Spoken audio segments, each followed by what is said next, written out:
Do we have any questions or thoughts from last week that we have to settle before we go forward? So my question is, Bhishma and Amba. So Bhishma is the ego, and Amba has this obsession about destroying him because of what he did to her. Right. What does she represent, and what's that whole dynamic all about? That's a good question. I never said it, but I do have it written down here. I'll just see if I can find it easily. I sort of got a little Amba. She represents... No, actually, Amba doesn't have a characteristic. That's why I didn't say it. They never really tell you. I think...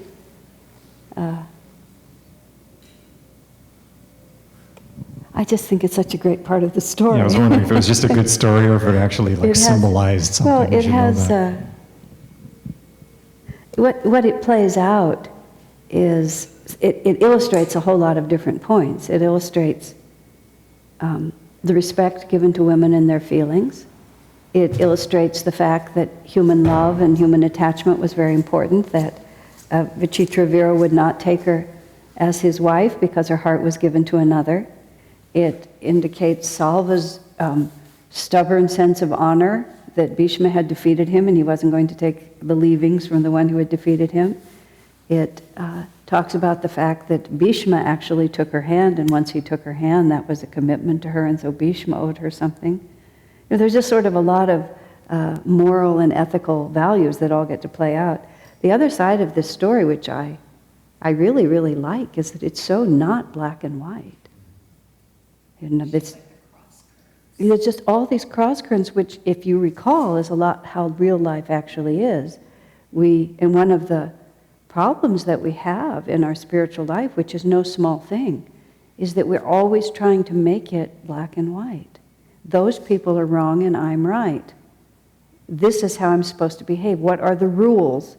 Someone wrote me once essentially asking, can't you just give me the rules?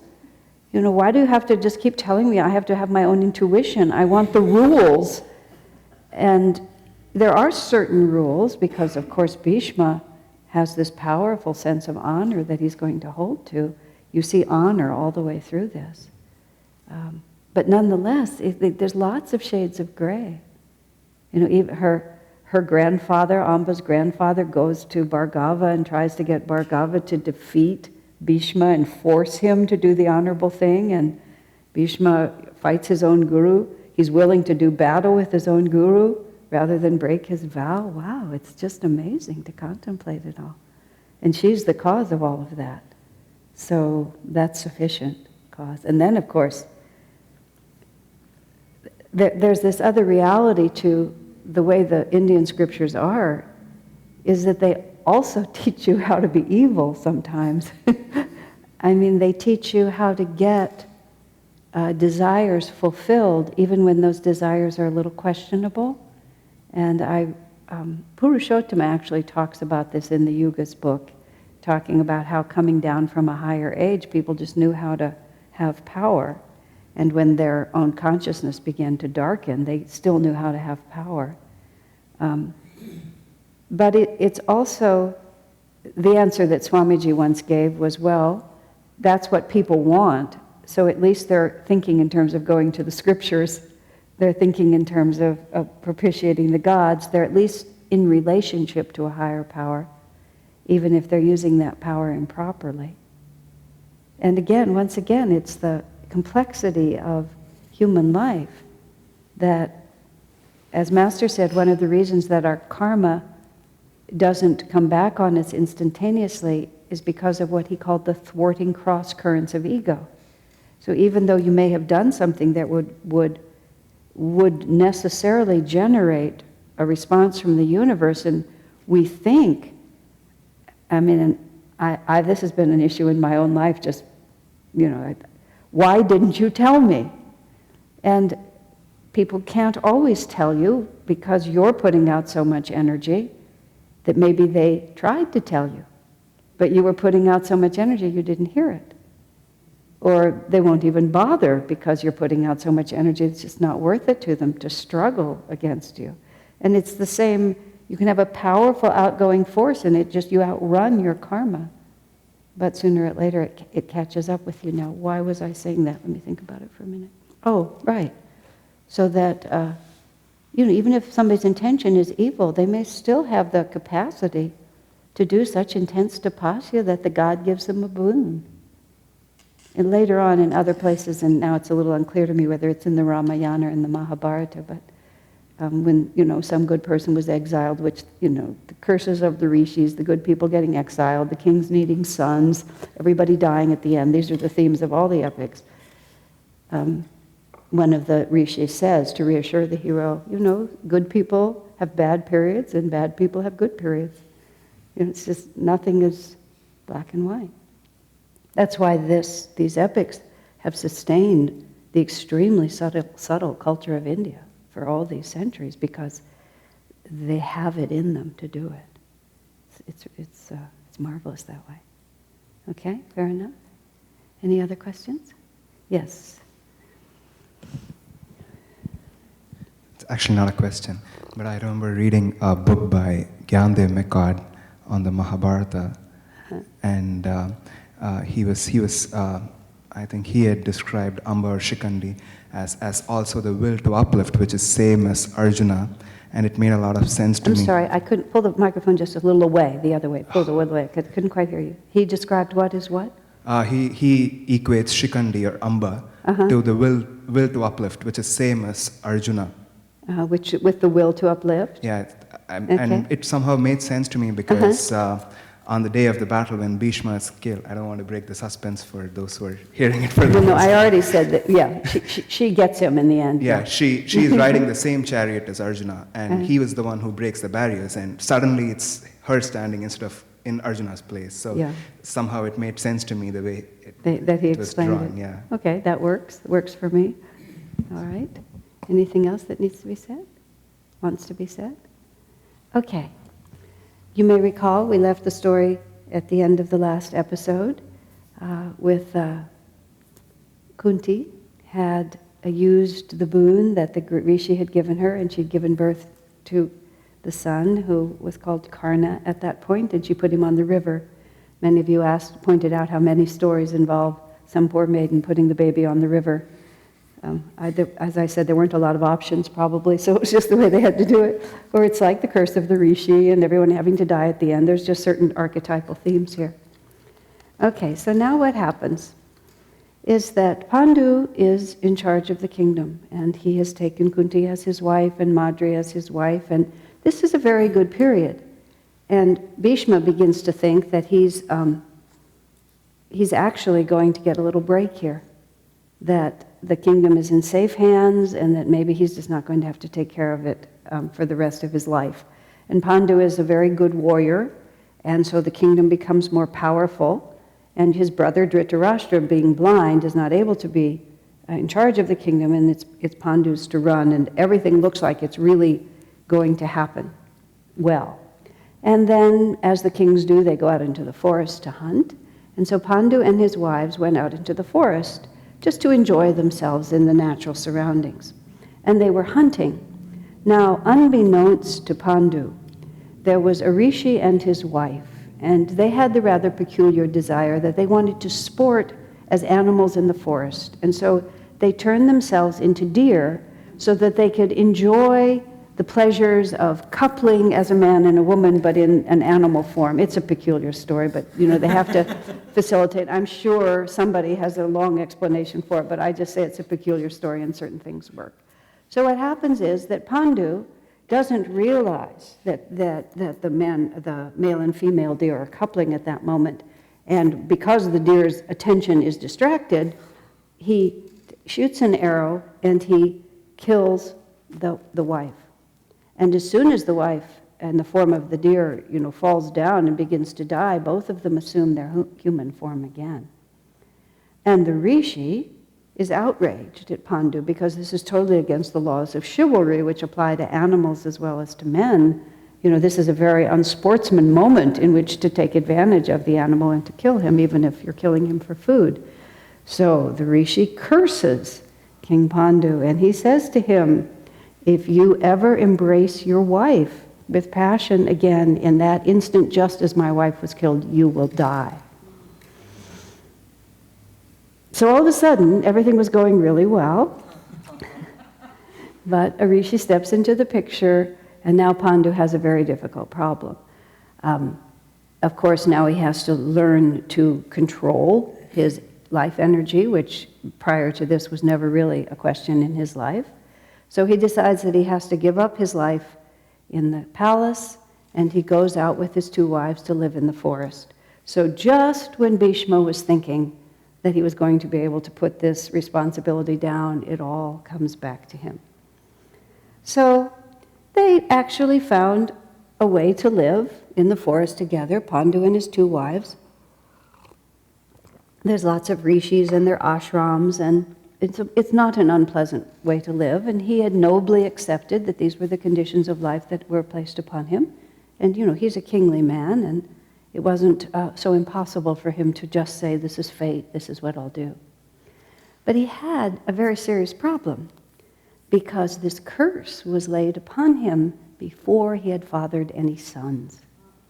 And this is the burning ambition of every king, is to have an heir that can follow in his footsteps as king. And even though he's having to live out in the forest, he's still king, and that's still pressure upon him.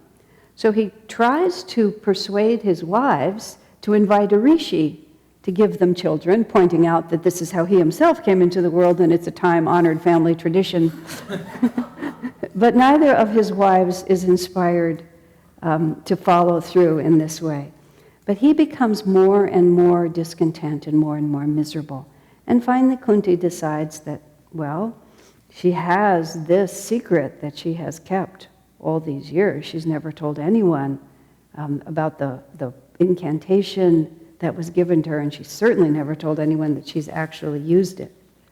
But finally she decides to tell Pandu because she can't bear his misery anymore. And of course, he's overjoyed, because now he won't be killed by the rishi, but they can still have sons.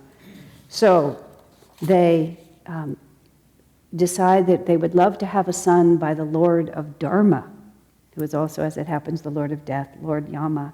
And so they invoke the Lord of Dharma, and Kunti gives birth to the first of the Pandava brothers, whose name is Yudhishthira. And Yudhishthira, of course, being the son of Dharma, is the most righteous. He's not only the eldest and therefore the heir, but he's also the most righteous human being there can be.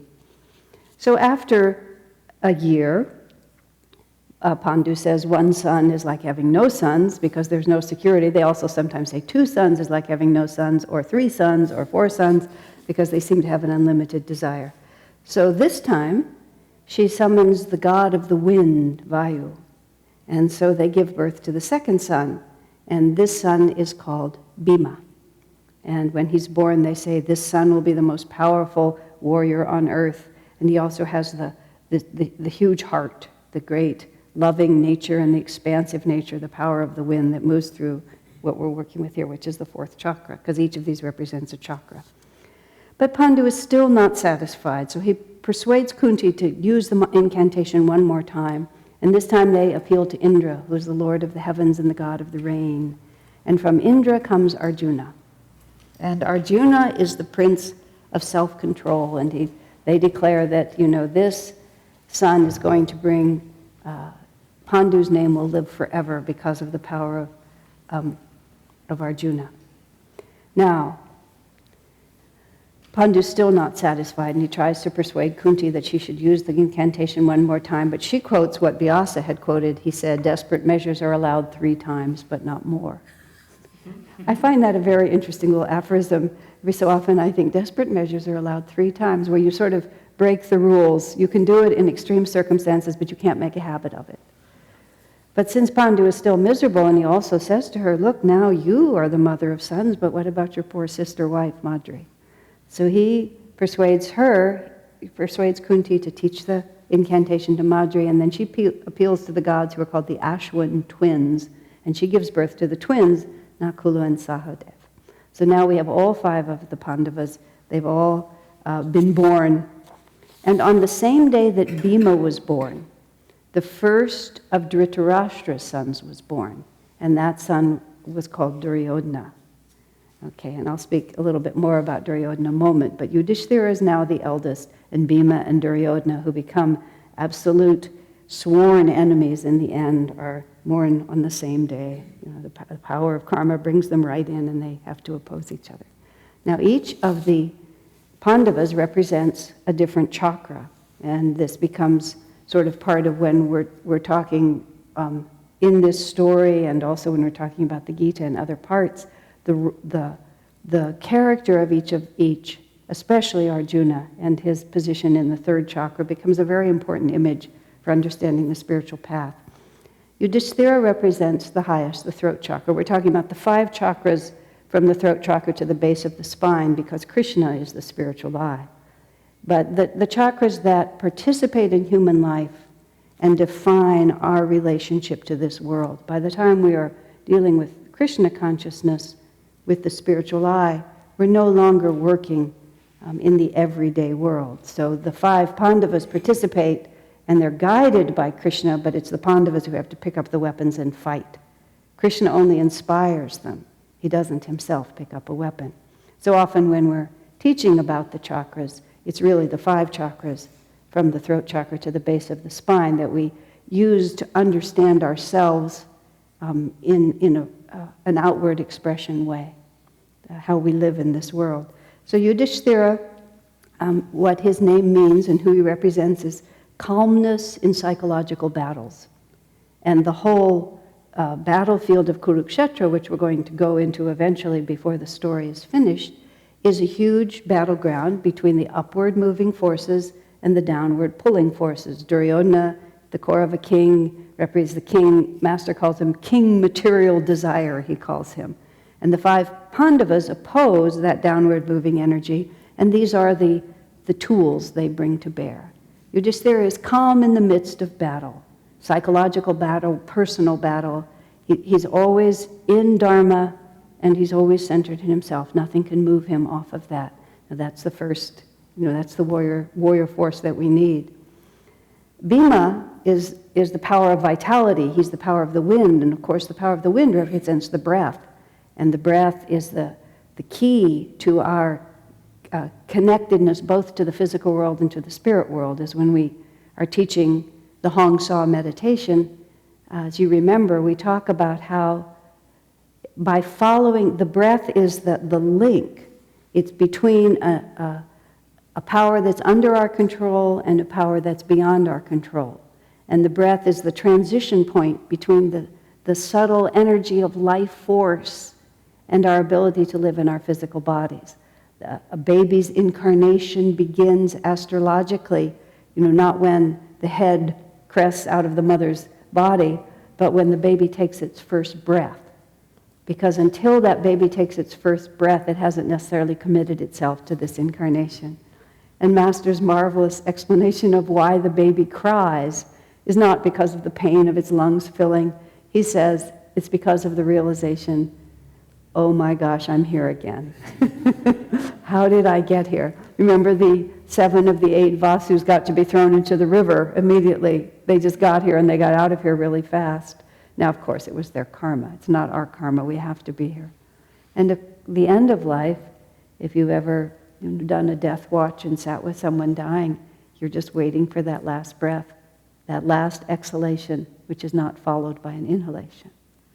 So being the son of the wind god, Bhima is the vitality of the breath. And it's also, Bhima is considered to be righteousness supported by strength.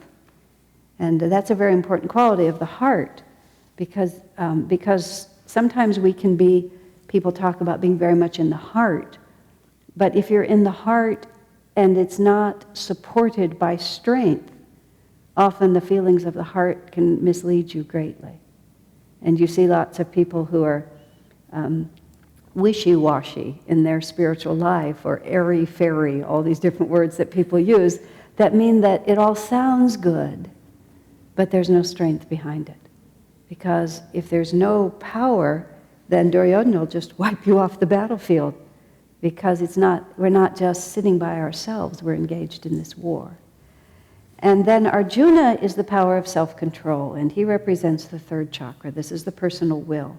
And the placement of Arjuna right in the center is key to understanding, because as the battle progresses, over and over, it's repeatedly said that the battle entirely depends on Arjuna. And if you're just reading it as a story, you think, well, that's kind of insulting to Bhima and the rest of the boys, isn't it?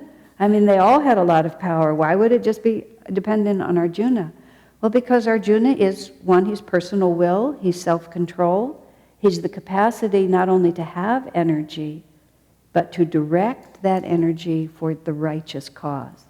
Also because Arjuna is right in the middle between the two lower and the two upper chakras, whichever way Arjuna goes, all the chakras will go with him. So, of course, all the Pandavas brothers are righteous, because every chakra has its positive aspect. Merely because they're lower chakras, that just means that they're inclined in a certain direction, but every chakra is positive when rightly directed. So the upper chakras can go downward, and the lower chakras can come upward. It just depends on what Arjuna does, on whether or not we have self-mastery, and whether we use that in the service of the righteous battle. So Arjuna is key. The third chakra is key.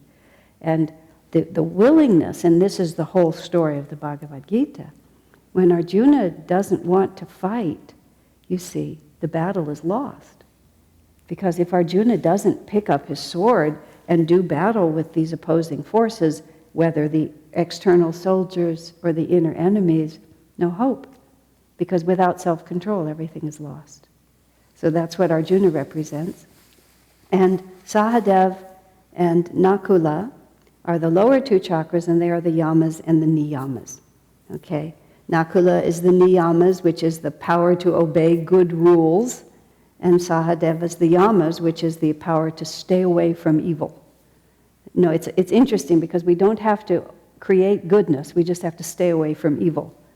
And that's what he has the power to do. If you don't do the wrong thing, what's left is the right thing. Because we are divine by nature, and we just get confused. And they were said to be, the most handsome men in the world, and beautiful beyond imagination of expectancy, which is the practice of the yamas and the niyamas, creates this tremendous magnetism and this tremendous beauty, and this tremendous ability to influence the world for good, and that's what they represent. And because they have a different mother, let me see if I can speak to that for a moment. No, I think I'd better leave that, because I'm not really quite sure what I would say. Okay. But the fact that they have a different mother, because they're the lower two chakras, the upper three chakras, the lower two chakras, there's a slightly different possibility there, but I'm not going to be able to explain it well, so I'm sorry I said it at all. But I did. I'll have to look it up for next week. Okay.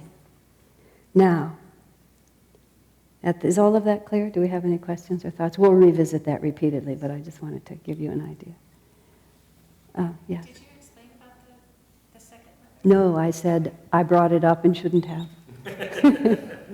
But I have to review so I can say it more accurately, because I realize it was not in my memory. Now, just as the Pandavas are created through these incantations and the intercession of these great gods, when Duryodhana was born, King Material Desire, he's born to his father Dhritarashtra. Dhritarashtra is the blind mind. And when the mind is blinded, it gets sucked into the material world. It doesn't have clear sight at all. So Duryodhana is the king of material desires. That's how Master always calls him. And on the day he was born, there were evil omens everywhere. That there was nothing auspicious about the birth of this, because when our materialistic desires come into manifestation, it bodes ill for everyone. It's going to be the destruction of our inner kingdom. And so when he was born, everyone told Dhritarashtra that this son was the aspects on his nature were so bad that he ought to drown him at birth. And Dhritarashtra was always supported by Vidura. Vidura is wisdom, and Vidura is always talking to Dhritarashtra. Dhritarashtra's mind is blind, but he keeps consulting with Vidura, who represents pure wisdom, and pure wisdom is always trying to help Dhritarashtra, but he usually doesn't listen. And Vidura, because he has this capacity to see and understand, he says, your son is going to cause the destruction, they say, of the whole world. Of course, you see this is also Dwapara Yuga going into Kali Yuga. So in a very real sense, the world that they had all been living in all this time is actually going to be destroyed. Just as in reverse, Kali Yuga going into Dwapara, which is what we're doing now, and we're rejoicing, we meaning the self-realizationists of this world, the Dwapara Yuga in tune sort of people, we're delighted that the world around us is being destroyed. I mean, maybe masters tell us it may be destroyed almost literally if some of those predictions of cataclysms and bombs and wars happen. But many people feel already that the world is being destroyed because all of the forms are cracking. The fundamental religionists are fighting so hard because they recognize that there's an overwhelming threat to the world as they know it. We're going in a positive direction from our point of view, but they don't feel that way. But they sense that there is this clashing of worlds. So when Vidura tells Dhritarashtra that your son is going to cause the destruction of the whole world, he's right. Because Krishna has come in to usher in a new age. And he suggests, too, that he should kill him while he's a baby. But the blind mind is simply not capable of surrendering his desires and obliterating them while they're small. And this is what's being said to us, kill them while they're small. You can see where these are going, and while you still have the power, just get rid of them. Wisdom tells us to do that. The blind mind says, but, maybe it won't turn out that way, and all the different ways that we make our lives miserable, and then are so surprised by the consequences of our own actions. How did this ever happen, we say? In time, Dhritarashtra becomes the father of 101 sons and 1 daughter. It's probably not literal, but what they're talking about is the proliferation of material desires and all the different negative realities that lack of understanding produces. It just proliferates one after another. So that's why he had so many. And the Pandavas, the virtues are small because virtues are very simple. When you get the closer you are to God, the simpler things get. The farther you are out into the duality, the more complicated it is. So the Pandavas grow up in the forest. Now there's 5 sturdy sons, and he has nothing more to complain about. And 15 years pass, 16 years pass. And then one beautiful spring day, the birds are singing, the flowers are beautiful, the sun is shining, the air is warm and fragrant, and Pandu just forgets. You know how it is? We remember for a while, and then we think maybe it's not true. Have we ever had that experience? Something happens to us, we're solid, we understand, we're really disciplined for a long time, and then, we just forget. So Pandu forgets, and he sees his beautiful wife, Madhuri, and he's overcome with desire, and she does everything she can to persuade him that this is a really bad idea, but she's unable to persuade him, and as soon as he embraces her, just as the Rishi said, that's the end of him, dead, like that. Of course, Madhuri is devastated, Kunti is devastated, because in the context in which they live, the wife follows the husband, and both women want to throw themselves on the funeral pyre, but Madhuri persuades Kunti first that she was the cause of their husband's death, and therefore it's her right and duty to put herself on the funeral pyre. Who knows whether women putting themselves on funeral pyres ever really happened? It's so barbaric, and it's just so unspeakably horrible. It's hard to imagine that any civilized society would allow it. And so much of the rest of the society is so civilized and so respectful that it's probably not really a true tradition. But anyway, there we have it. So Madri persuades Kunti that we can't leave our sons motherless. So if I go, you must stay. And so she agrees. And so Pandu, the ceremonies are carried out. Madri follows him into the astral world, into the next world. And Kunti now has 5 sons and no husband. So all the rishis in the forest say, well, there's only one thing for you to do. You need to go back to the palace. Back to Hastinapura is the name of the town. So now they come back. And of course, in the meantime, Duryodhana has been, well, he's been the favored son, the only son, the eldest son, as far as anyone was concerned. There were rumors of his cousins out there in the forest. He'd heard about them, but there were no reality to him. He was the I want to keep wanting to say top dog. He was the alpha dog in the whole situation there. And then all of a sudden, and there's no email and there's no internet, so it wasn't as if Kunti and her sons could have told Dhritarashtra, oh, expect us, on the 9 o'clock train or something like that. They just, escorted by the rishis, suddenly show up in the town. And of course, Kunti is radiantly beautiful, and this divine, loving mother, she's a very noble person, and there are these 5 beautiful young men who are all half divine in their nature, and they all start coming into this town, and the town knows, of their king, Pandu, and they realize these are their royal family. And of course, everyone comes out to see them, and the town rejoices, and everyone rejoices except Duryodhana, who can see what this means, and Dhritarashtra too. And then they're just grief-stricken to hear that Pandu has died, and here we are again. And so Bhishma really sees, what the responsibility he's going to have. So, just a moment. So Ambalika and Ambika and Satyavati, remember all the queens who in various ways gave birth to all these people one way or another, they're just really devastated to hear that Pandu has died.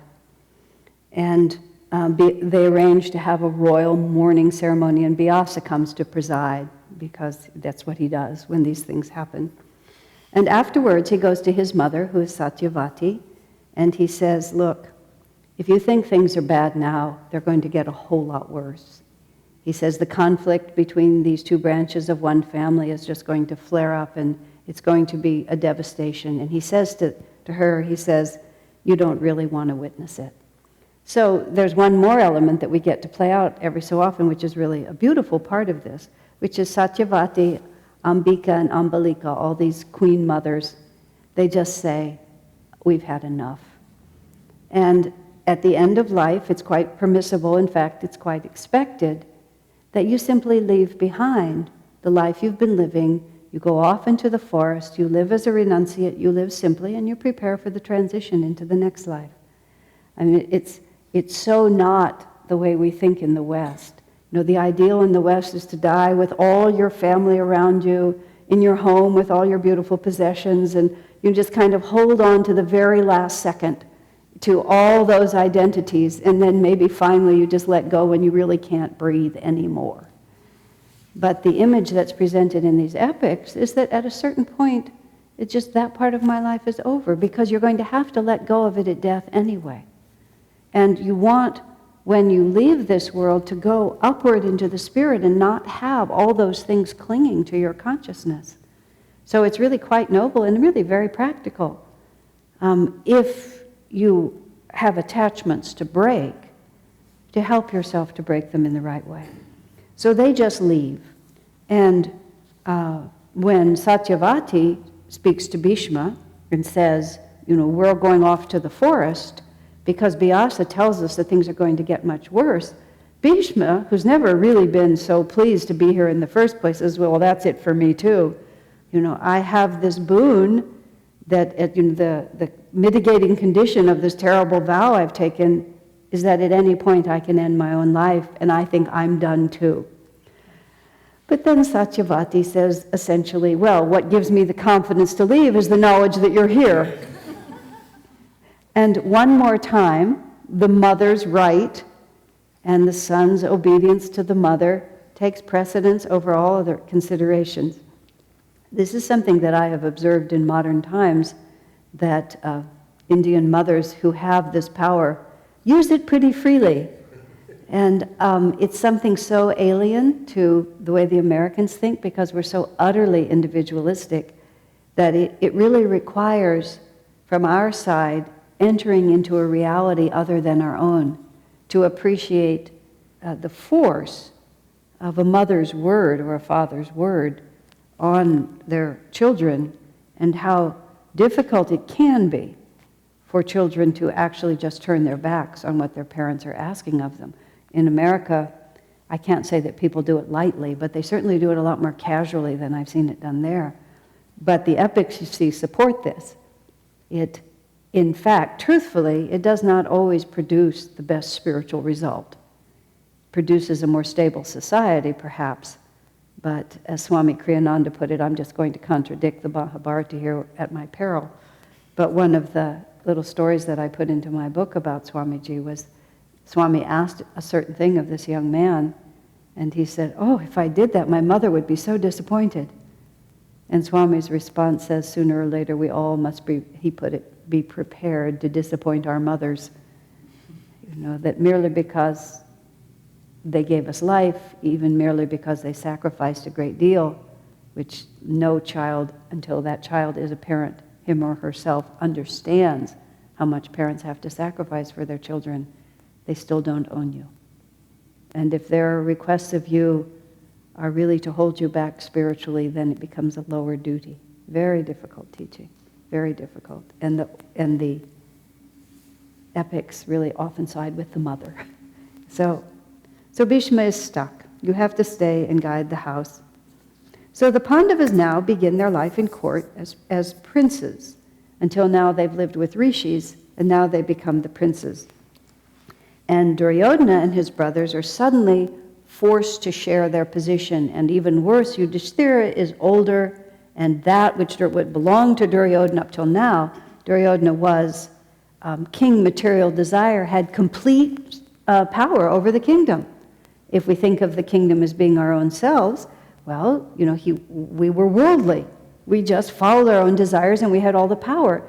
And then suddenly the force of spiritual reality enters in, of power strengthened by righteousness, of self-control, of the yamas and the niyamas, of this deep spiritual calmness. And all of a sudden material desire is being, he can't just have his way, because these other forces are now living right next to him. And as you can well imagine, he doesn't like it. And it's not very hard to see why he doesn't. And we're laying the groundwork for the ultimate clash between these two forces. Now, just to make the story more interesting, they talk about the fact that Bhima, because he had so much force and because he was such a vital and excitable young man, was often a bully and somewhat careless with his strength. And he and Duryodhana were exactly equal, and so they began to have this terrible conflict at all times. And Duryodhana developed a particular hatred of Bhima with his righteous strength. It was his strength in righteousness was an anathema to Duryodhana's materialistic desires. So Duryodhana sees clearly that this is not going to work. And he starts trying to think of a way simply to get rid of Bhima. He sort of feels, if I can get rid of Bhima, because he's the one who's right there attacking him all the time. So he comes up with this nefarious plot, just boldly, because material desire really has no scruples. It feels that this is an enemy and it's spoiling my life. So all the cousins go out for a picnic.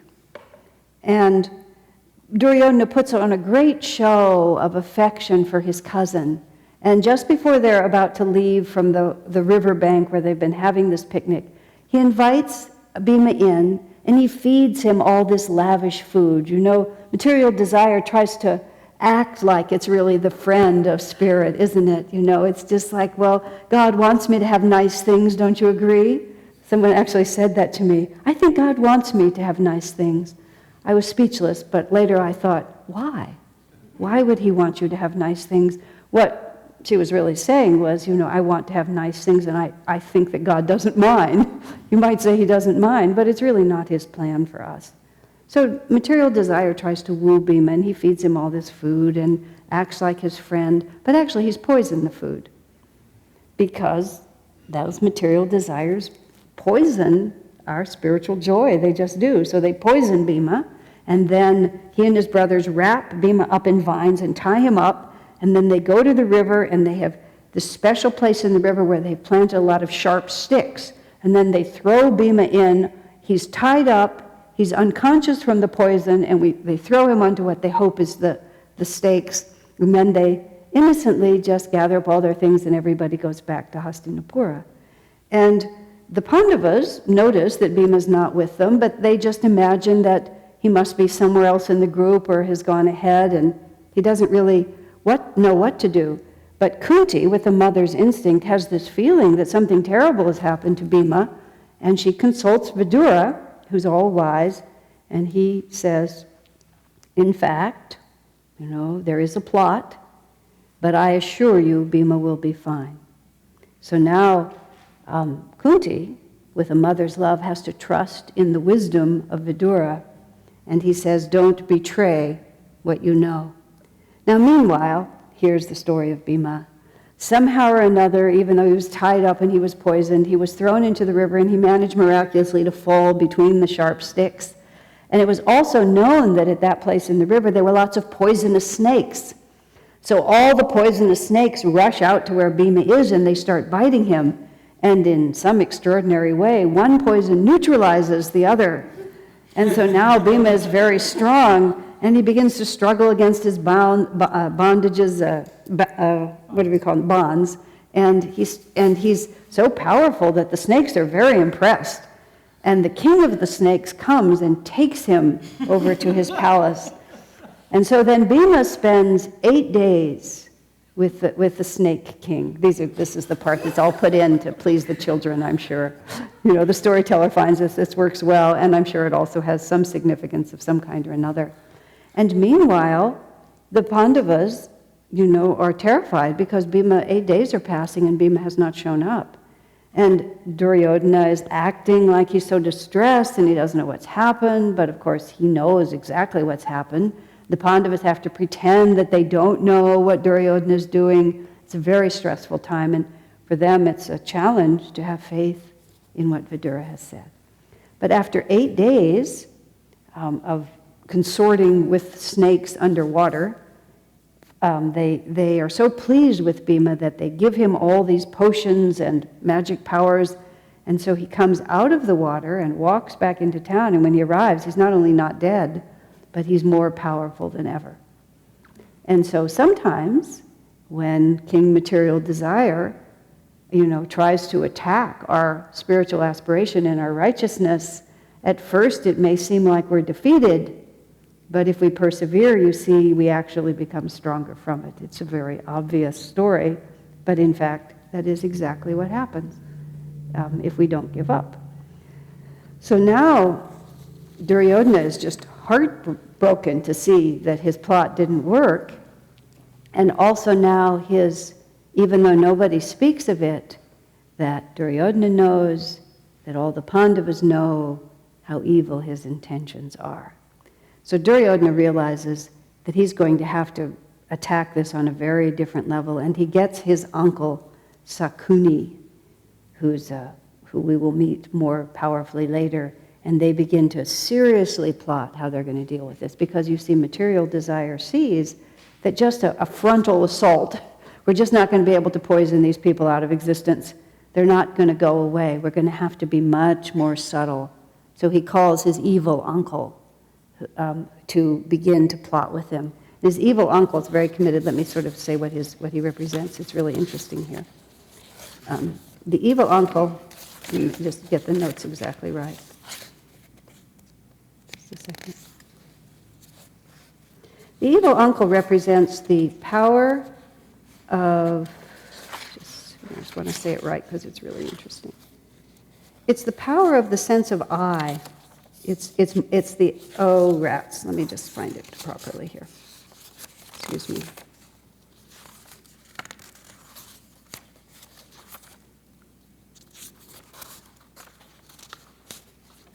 Oh, it's probably because it's behind me. He represents attachment to the delusion of I. That's how I wanted to say it exactly right. The mind becomes darkened because of our attachment to the sense of I. So King Material Desire naturally and Sakuni are natural partners in this, but we become confused when we are thinking about ourselves. And it, much more subtly, it's not merely that we're thinking about ourselves or are self-centered, but there's this actual power that causes us to be continually attached to the concept of I. The ego, you might call it, but it's even more subtle than that. Just the belief that I am a separate entity, that I am entitled to a certain respect and certain privileges, and the more we think like that, the more confused we get. But also, then we become, as they say, unable to perceive truth, unable to tell reality. And when you think of it in just your normal life, attachment to our own person and ourself causes us to misperceive other people's intentions, causes us to misperceive ourselves, to not actually notice, for example, the impact of our own actions. Because we're so attached to ourselves, it doesn't even occur to us that everybody else isn't just on my wavelength, and our mind becomes darkened. And it also, Sakuni also represents the power to bewilder the enemy. And the attachment to the sense of I is a bewildering force, and the forces of spirituality do get confused in the presence of Sakuni. And that's what we see when Sakuni initiates an ill-fated game of dice, and the Pandavas really fall for it.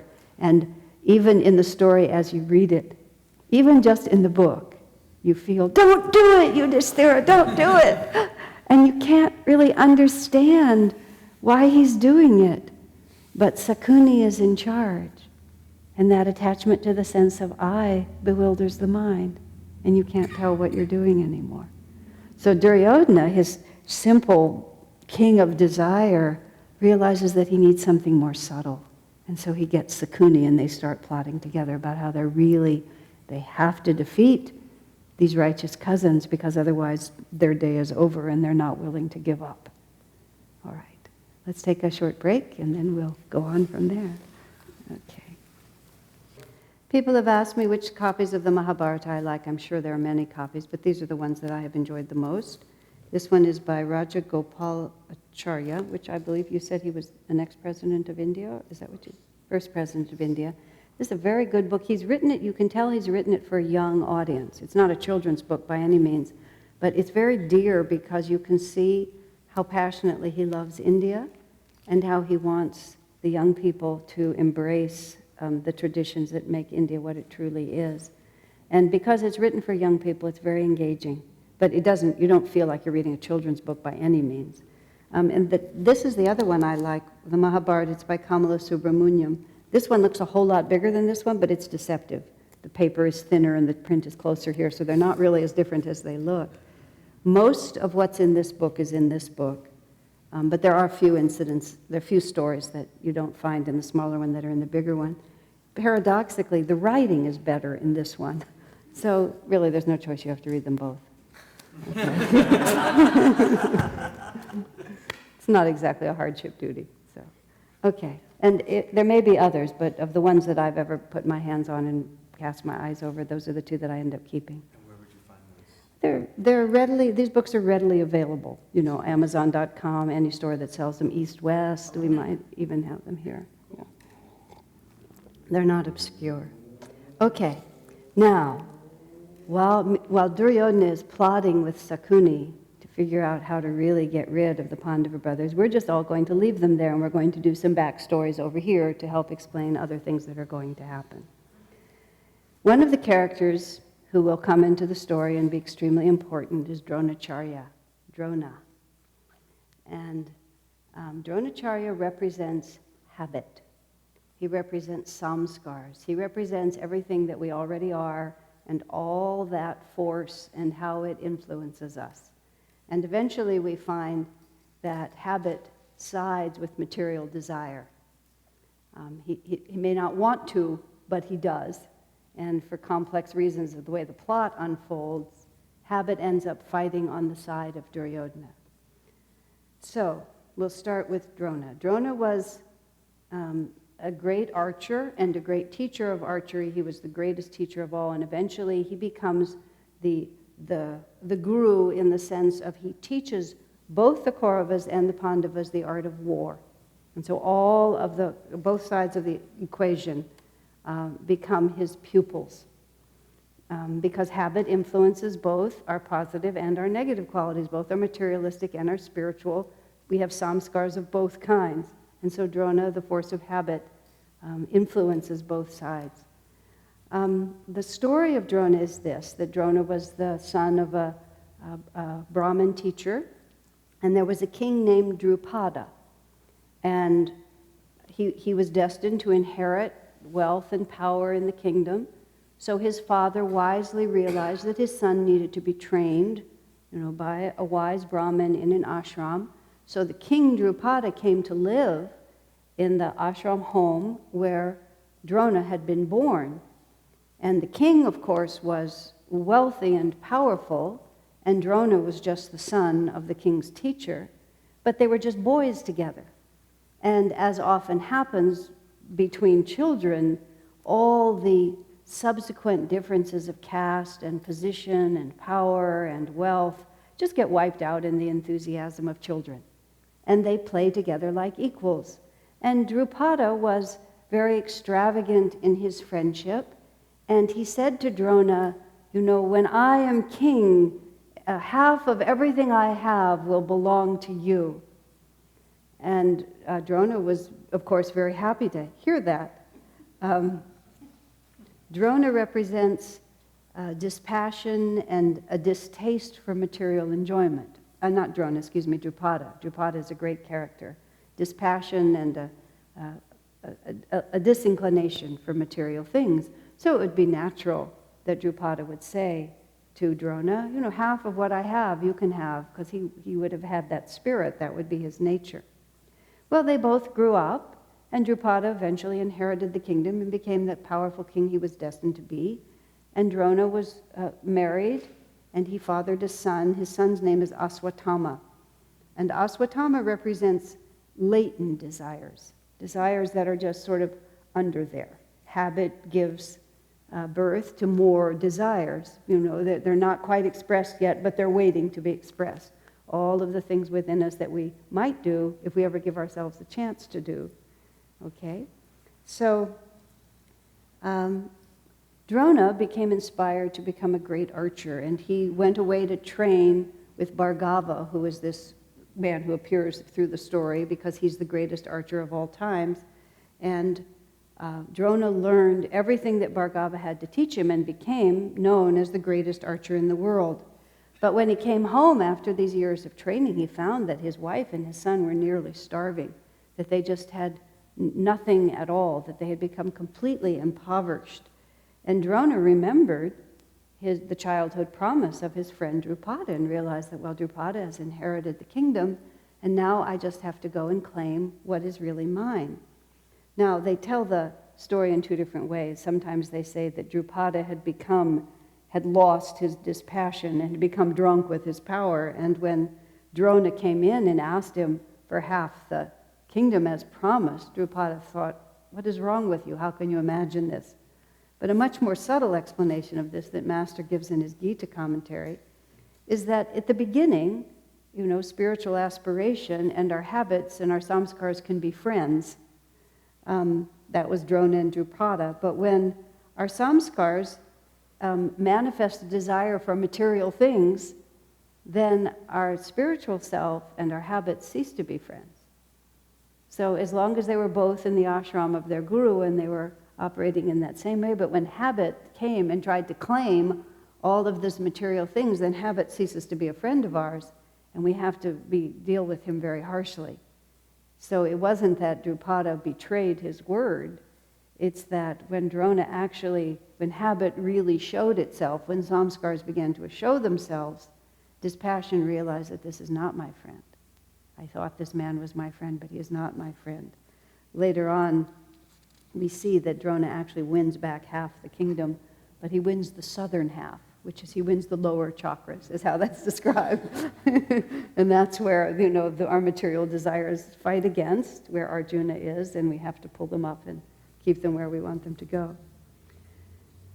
Okay, now, Drupada just casts Drona out, but Drona is enraged because they were boys together, they grew up together. This is the way our habits feel, don't they? But, I'm your friend. We were children together. We've always been together. You've always been drinking. You've always been taking drugs. You've always been sensual in your interests. Why are you not like that anymore? And so Drona is just furious, and he's determined that he's going to get back at Drupada. So he remembers that his brother-in-law works, has a position in the court of Hastinapura, where Bhishma is and where the Pandavas and the Kauravas are. So he goes and he says, I'll go there and I'll use my influence with my brother-in-law to get a position. But he's very clever about how he does it, and he enters the city in such a way that the first people he meets are the Pandava brothers, and then they just tell this story of how the boys are playing with a ball, and the ball accidentally goes down a well, and they don't know how to get it out. And so Drona comes, and he performs an extraordinary feat of archery, and he has a small ring, and he drops it into the well onto the ball, and then he sends an arrow through the ring, and so the point just barely goes into the ball without piercing it. And then he sends another arrow into that arrow, and another, and another, and another, until he's made this chain of arrows, and he can pull the ball out of the well. And the boys, the young men, are so impressed with this. Who are you? He says, just go tell Bhishma what I've done. And so they go and describe what happened, and Bhishma knows that Drona has come. He knows he knows of him because his reputation is known. So Drona offers Bhishma offers Drona a position. He says, would you train all of these young men to be true Kshatriyas? And Drona says, yes, I will, on one condition. He said, I have been terribly wronged by King Drupada, and after I train these men to be warriors, I want them to help me get my revenge. So Bhishma thinks this is a fair deal because he feels like Drona has been wronged, and so they make the bargain. And then Drona begins to teach them. And he teaches them all the arts of war, all of them. But the one who really comes forward with tremendous ability is Arjuna. And he brings his wife and his son, and Ashwatthama now grows up with Duryodhana and with Arjuna. And Arjuna represents self-control, and Duryodhana represents material desire, and Ashwatthama is latent desires. So even though Drona tries to influence his son because of the samskars that move that way, to be a crony of Arjuna, Ashwatthama is much more interested in Duryodhana. But Drona becomes so impressed with Arjuna and his power that it's clear that even he favors Arjuna even over his own son. But the story also makes it clear that this was no random affection on the part of Drona.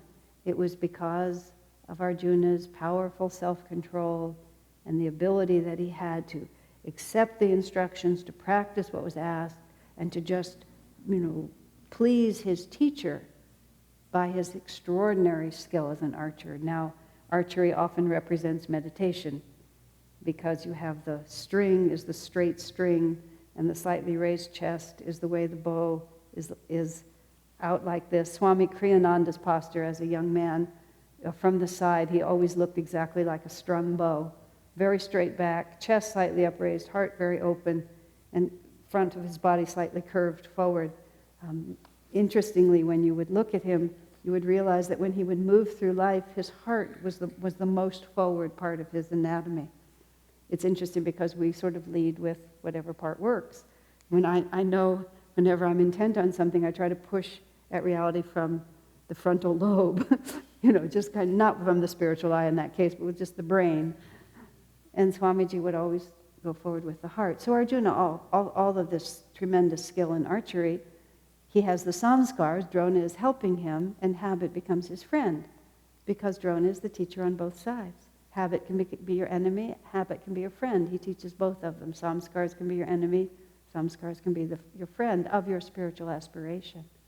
So Arjuna is clearly the favorite, but Drona's son becomes a more and more of an ally, because self-control is not at all attractive to latent desires. If you have latent desires, you don't want them to be controlled, you want them to be fulfilled. So naturally, Aswatthama is just, for some reason, he just doesn't like Arjuna. Wow, what a surprise. Okay. Now, so we have that whole story going. Drona has now established himself in the household of all the princes. And, Bhishma is the ego, and habit has come to dwell, and Bhishma recognizes habit as soon as it's described to him. They just go and describe what he's done, and Bhishma immediately recognizes it, because the ego knows itself. Oh yeah, these are my old tendencies. Here he is again. Welcome. Come here and then help me with this new project, which is to raise up all these other qualities. Ego is raising all these other qualities, all the positive and negative, and habit, samskars, comes in to play its role. Now, meanwhile, you remember the baby in the basket. And all the threads have to come together. So now we're going back to the baby in the basket. The basket, not surprisingly, was found on the river. There was a very humble but sincere and God-loving man, and his name was Atiratra. Atiratra, I suppose that's how it's pronounced, something like that. And his wife was Radha. And they lived a humble life. He was a chariot driver, a very humble profession. He was not a kshatriya, he was not a powerful man, he was a chariot driver, and he had a loving wife and a humble, happy existence, except they were not blessed to have children. And the society is such that childless couples it's considered very sad if you don't have children. Every time I go to India, there's always, how many children do you have? No children. And then there's always this look of extreme sadness that comes over. People don't know what to do, and it's very hard for me to explain. That's a good thing. It gets a little confusing because everybody likes to be fruitful and multiply. It is not by any means the highest dharma, but that's what people seem to think is important. So everything is fine except he has no children. And so he's by the river one day doing his spiritual practices, and he sees a shiny thing floating in the river. And he swims out to the middle of the river, and he finds this beautiful carved box with this beautiful piece of silk, and wrapped in the silk he sees this extraordinarily beautiful child, which you remember was born with a golden breastplate and golden earrings, because he's the son of Surya, the sun god. And he's floating on the river, and the only thing that he can imagine is that this is a gift from God. So he pulls the box out of the river, and he takes it to his wife Radha, and they're overjoyed now to have a child. And so they raise him up with all respect and love. And he comes to be 16 years old, and 16 years old is considered to be manhood. And in Dwapara Yuga, in a stable society, there's a natural following. One generation follows after another. We don't have, because we're in a changing period of time right now in our world, from the predictable form of things into this age of energy, one of the characteristics of this is that one generation does not follow another. It doesn't follow the example or the path of the generation. In reading in a modern magazine, there was a family in India where there had been like 5 or 10 generations, I don't know what the number was, but it was a big number, where the family had been itinerant storytellers. They had just gone from village to village, and it was the family profession, and one generation after another was trained up in that. And now this man had 5 sons, and not one of them followed it. They all had gone to the city, and they were driving taxis and working in restaurants, and generations of lineage are being cut, because it just doesn't even occur to people. They're born for a completely different reality. But in the Dwapara Yuga age, ending, it was just expected that you would follow your father's profession. So this boy is called Radeya. And he's called Radeya because he's the joy of his mother Radha. And he also has the name Karna. And the name Karna means, you should know this, it means the desire to have happiness in this world. So Karna becomes a very interesting and complicated character, and he plays this fascinating role, and the quality that he represents becomes deeply significant as we go through it. Because it seems so innocent, doesn't it? The desire to be happy in this world. I mean, like, doesn't God want me to have nice things? It just seems like it ought to work out. But as we see as Karna, as he is called, or Radeya, that's the same character, it never quite comes together for him. Fate is always against that desire because it's not God intended that we seek our happiness in this world. And no matter how powerful and good he becomes, that fundamental aspect of his life, it simply can't happen. And as we see, even from the beginning, here he is, he's the son of a god and a princess. And yet he's raised in these very humble circumstances. It just ought to work for him, but it doesn't. And so the desire to be happy in this world is something very subtle that we have to work with. Now, he's 16 years old, and his father wants to buy him a chariot and get him started in his own life. Next thing they'll arrange a marriage, and pretty soon it'll all be just happening as it's meant to. And Radeya is just, he's beside himself. He doesn't know what to do, and he goes to his mother, and he's so unhappy. And his mother, because he loves him, he sees his misery.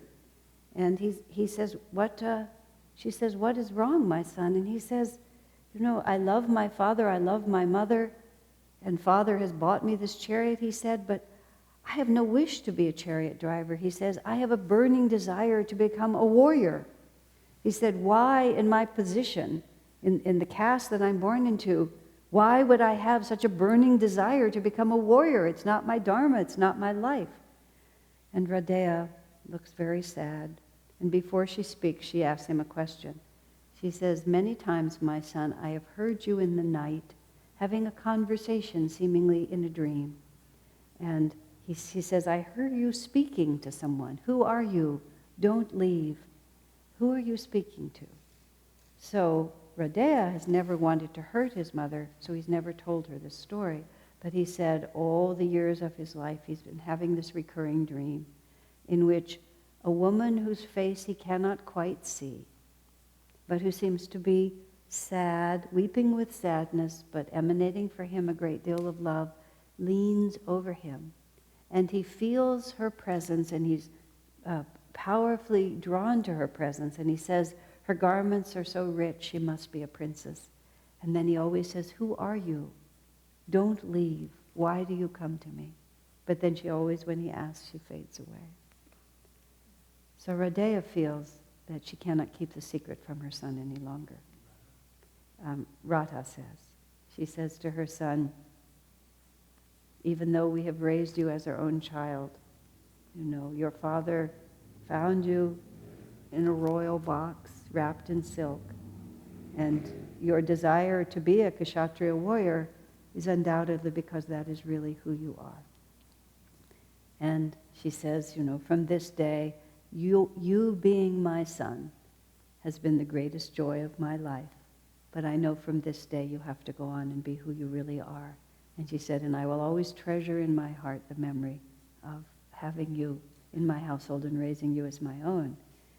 And he says, "I don't know who this woman is who comes to me in my dreams, but she casts me upon the waters. She may have given birth to this body, but she is not my mother. You are my mother." And he said, "Always in my life," he said, "whatever comes to me, and I will be a great and famous man, but I will be famous as Radeya. I will be your son, and that is who I always will be." But still, she blesses him and sends him off. So he hears about the power of Drona, and his first thought is that he will go to Drona and he will be trained by him. So he manages to find Drona when no one else is around, and he asks if he can become his pupil. Now, Radeya has a marvelous, demeanor to him, because he is royal and he is in fact the eldest Pandava brother. He's the firstborn of the mother. But Drona asks, what caste are you? Because only certain people could be trained in the art of war. It was an orderly society. And his caste is a Sutaputra, is what it's called. And it's a Brahmin and a Kshatriya together. I can't really express it more, but that's simply how it's written in the book. But he's not of the right caste for Drona to train him. And Drona says, I'm sorry, I cannot train you. So he tries to go here and to go there, but he doesn't have the qualifications of birth. And no one will take him just as he is. And he begins to see, the tragedy of his life is beginning to unfold. His desire is so obvious and seems he's willing to work for it, but nothing supports him to do it. So finally, Bhargava, whom everybody goes to, Bhargava, for some reason, and I'm sure there is a reason that's known, but we wouldn't go there even if I knew it, he hates Kshatriyas. And he's spent all his time going around the world killing Kshatriyas, which I'm sure has some symbolic reason that I don't know, but I'm not going to even try to find out. And he trains Brahmins to be warriors. So Radeya thinks, well, I'm half Brahmin, I'm half Kshatriya, I'll just tell him I'm a Brahmin. Because he hates Kshatriyas, and if he thinks I'm a Brahmin, then it'll be fine. So Bhargava says, fine. So he feels a little concerned because he's starting out with a slight untruth, but he makes up for it with the passionate force and power with which he embraces the training. And he learns everything his guru wants him to learn, and he becomes the absolute pride of his guru because he's so powerful. And years pass, and Radeya thinks, oh, really, now it's finally going to work. I want to be happy in this world, and look, it's really going to work for me. I'm being trained, and I've got overcome my bad start, and it's all going to be just right. Isn't that how it is? We think we've outrun it. And we're just like, whatever it was, it's over now. Now everything's going to be fine. We do bad things, and then we think that they'll never catch up with us. Where did you think the energy would go? It stays with us always. So the day comes after his guru has just praised him and everything looks right. And his guru says, oh, I'm a little tired. He said, fetch me a pillow from the ashram house, and I would like to rest. And Radeya says, Guruji, just use my lap as your pillow. So he sits with his legs crossed, and the guru stretches himself out and puts his head on his thigh. And, Radeya is in bliss because he's pleased his guru, and his guru is resting with his head in his lap. But he's still a little worried about the fact that all of this started with a slight untruth, which is a serious problem. And so while his guru is sleeping, some fierce insect attaches itself to Radeya's leg, and they describe it as a burrowing insect. And the insect begins to burrow into his leg with such force that he begins to bleed. But he holds himself absolutely motionless because he doesn't want to disturb his guru's sleep. But finally there's enough blood flowing that the blood flows onto Bhargava and it wakes him up. And he says, what is this? And he sees that there's this insect that's been burrowing into the leg of his disciple. And all of a sudden he says, no Brahmin could withstand that kind of pain. You must have been telling me an untruth. Only a Kshatriya, whom he hates, could do that. And so he became so angry that Bhargava said to Radeya, you have learned all of these great powers, and I can't take them back now. I would never have given to you had I known, but now you already have them. But he gathered up his tapasya, and in his anger, he cursed him. And he said, in the moment when you most want the most powerful astras, they call them, that you have against your fiercest enemy, you will not be able to remember. And Radeya throws himself on the mercy of his guru, but his guru will not relent. So he has all this power, he has all this skill, he will always be successful except in the final moment. And then suddenly he will not be able to bring it to the conclusion that he wants. He doesn't even know what that final moment will be, but his guru has promised him that it won't quite work out. Because his essential quality is based on a false expectation, so it can't work out. But yet, it almost will, because that's the way of the world. It's not black and white, is it? So he was forced out of his guru's ashram, and he was just beside himself, and he was weeping and distressed, and he went down by the sea, and he was hunting, because of course he was trained to do that, and he saw an animal there, and he just shot it, and it fell dead. But then he realized that in his confusion, it was not a deer that he had shot, but it was the cow of a Brahmin. And of course, this Brahmin was very angry. And Radeo tried to explain that it had been a harmless accident, and could he replace it? What could he do? But the Brahmin would have none of it, and he cursed him.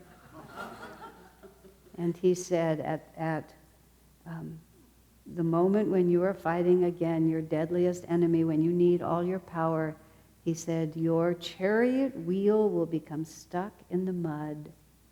And just as helpless as this poor cow was when you killed it, you will become absolutely helpless and will be killed in the same way. At which point Radea said, the fates are against me. He said, there's obviously nothing I can do. I just must live my life as honorably as I can and let the fates take their course. So Radea is telling us how we deal with things that happen to us. There's no point in worrying about it anymore. I'll just do my best in the face of this. They're also telling us that bad things often come in groups. That once things start not going well for you, they often get worse. So now Drona is training all of the Pandavas and the Kauravas. Radea has made himself powerful and ready to take his place in the world. He's been released from his guru's ashram, and now all the forces are coming together. But not tonight. Okay, so that's the end for tonight.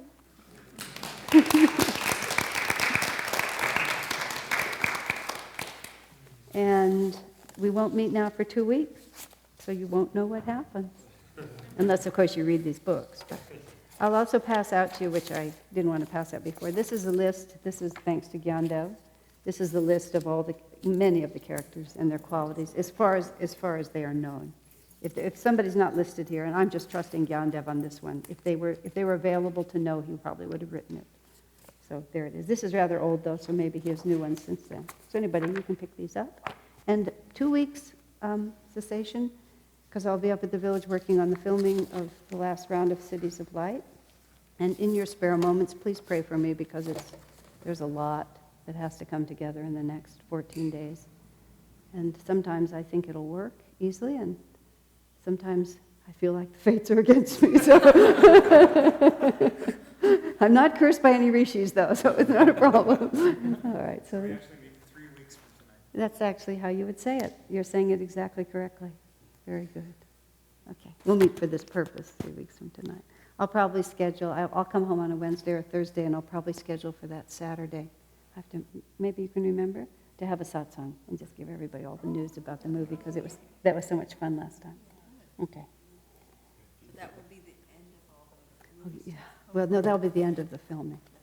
Yeah, then they're still editing and so on, but Who's going to do the end? it's done by the director. The process is the director does the director's cut, and then everybody looks at it after that. I'll be in, I'm going to India in January, but I'll go to Los Angeles first for about 4 days and then go to India after that. Okay.